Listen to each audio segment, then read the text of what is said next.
अरे आओ आओ, मिट्टी के घड़े, बर्तन, खिलौने सब मिलेंगे यहाँ पर।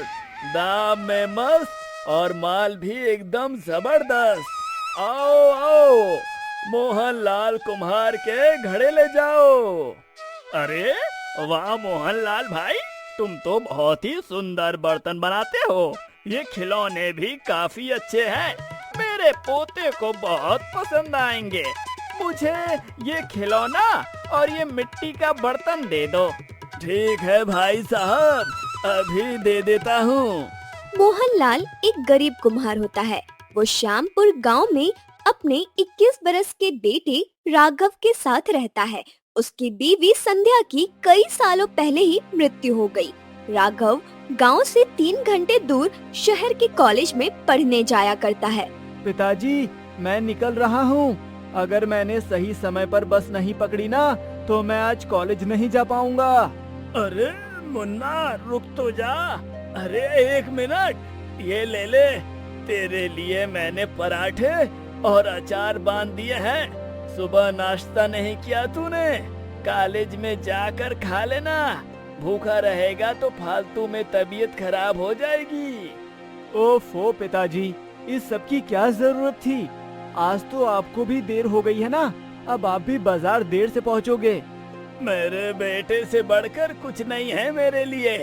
तो चिंता मत कर मुन्ना, तू जा और ज्यादा हड़बड़ी मत करना। मिल जाएगी वक्त पर बस। ठीक है पिताजी, मैं जाता हूँ। अपना ख्याल रखिएगा। हाँ मुन्ना, तू भी अपना ख्याल रखना।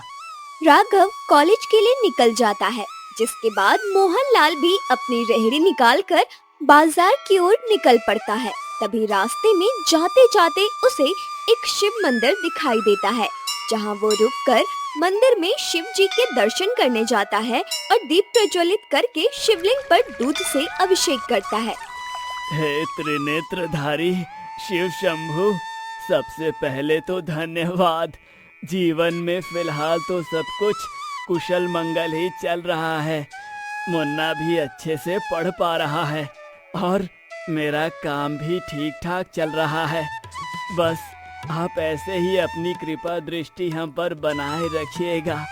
और हाँ, आपको पता है ना, आपके इस गरीब भक्त का सपना मेरे मुन्ना को पढ़ लिख कर एक आईएएस अफसर बनना है, और उसके लिए मेरा काम सही से चलना बहुत जरूरी है।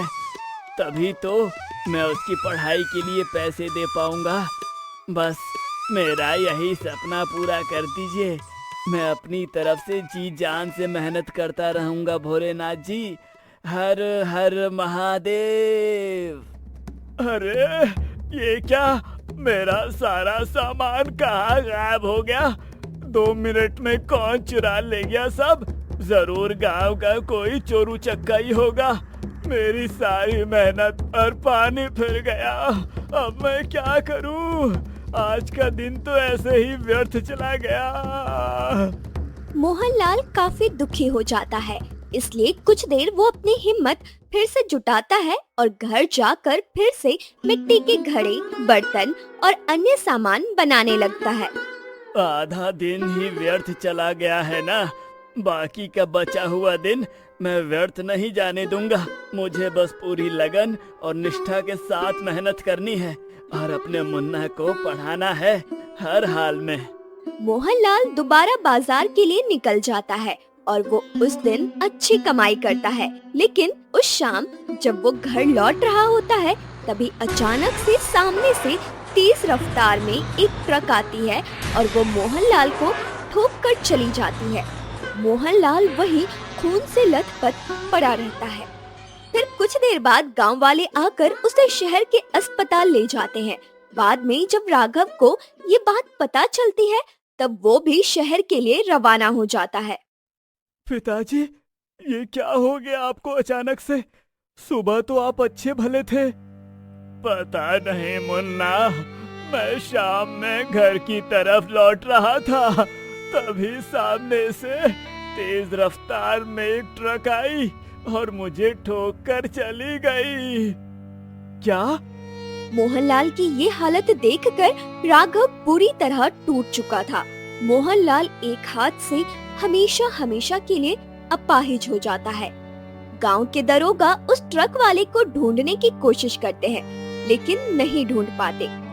मुझे माफ कर दे मुन्ना, मैं अच्छा पिता नहीं हूँ। अब मैं कभी मटके नहीं बना पाऊंगा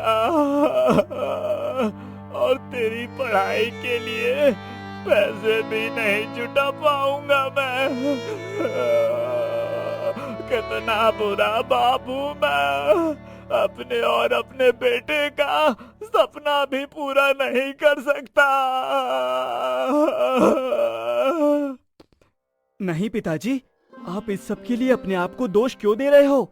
जो भी कुछ हुआ वो केवल एक हादसा है और उसमें आपकी कोई भी गलती नहीं है। फिर भी मेरी ही लापरवाही का नतीजा है ना। मुझे आगे देखकर चलना चाहिए था। सब बर्बाद हो गया मुन्ना, सब बर्बाद हो गया।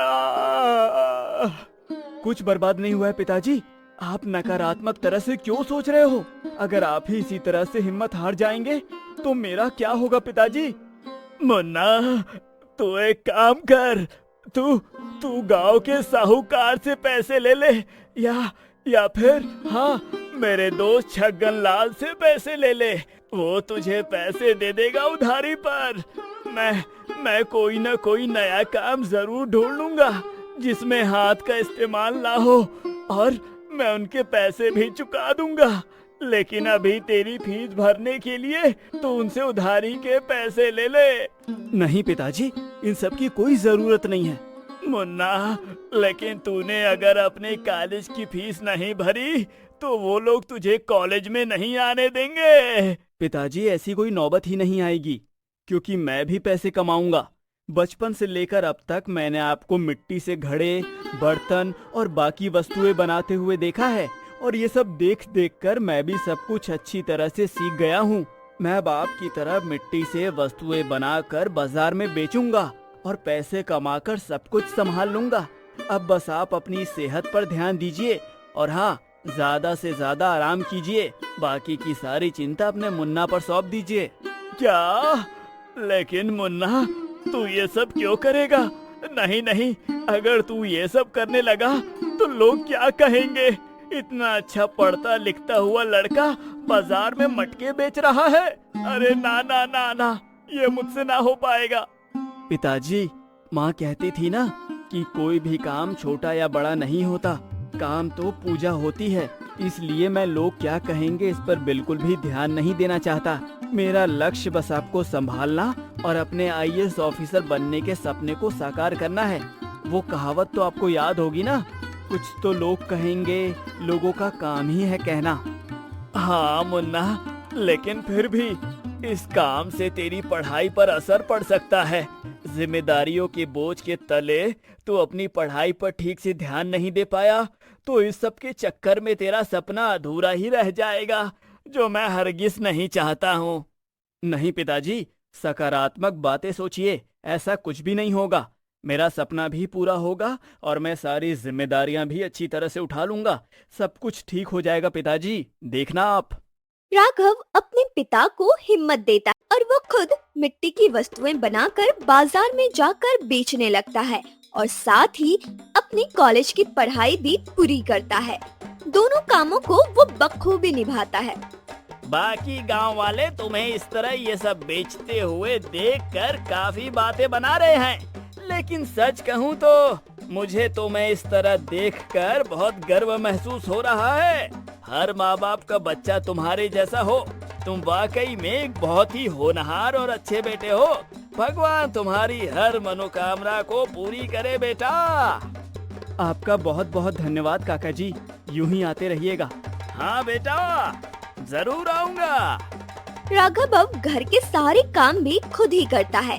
खुद ही चूल्हा फूंक फूंक कर खाना बनाता है और अपने हाथों से उसे खिलाता है। राघव को इस तरह समझदार और जिम्मेदार बनते देख मोहनलाल की आंखें भर आती है। उसे अंदर ही अंदर बहुत गर्व महसूस हो रहा होता है। हर कोई बस इस लुक्खे राघव की ही तारीफें बटोरता रहता है। मैं इस कॉलेज में सबसे अमीर हूँ, इसका मतलब सब मेरे आगे पीछे होने चाहिए। लेकिन यहाँ पर सब बस पढ़ाकू राघव के ही इर्द गिर्द घूमते रहते हैं। नहीं, मैं इस राघव को आगे नहीं जाने दूंगा। विक्की को पता था कि राघव श्यामपुर में अपने मटके बेचा करता था, इसलिए क्रूर विक्की अब राघव का पीछा करते करते उसके घर तक पहुंचता है और रात में वो उसके घर में रखे पैसे चुरा लेता है।